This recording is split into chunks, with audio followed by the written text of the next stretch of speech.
chưa nó muốn hết chưa? Đây, cho nặng lên. Tao đi mua xính là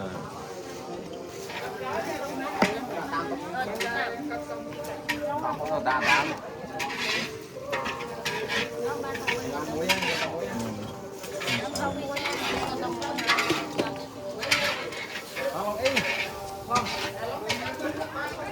Ngamen solo. Mấy lại ba em như thế lại rồi đi từ ra cho mà cô nó có phải đạp phải cái nhá. Mà đây mình khi không chạy này cái nhá.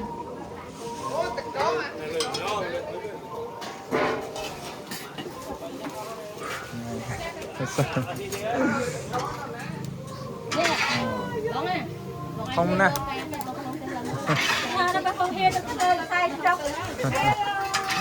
Hello.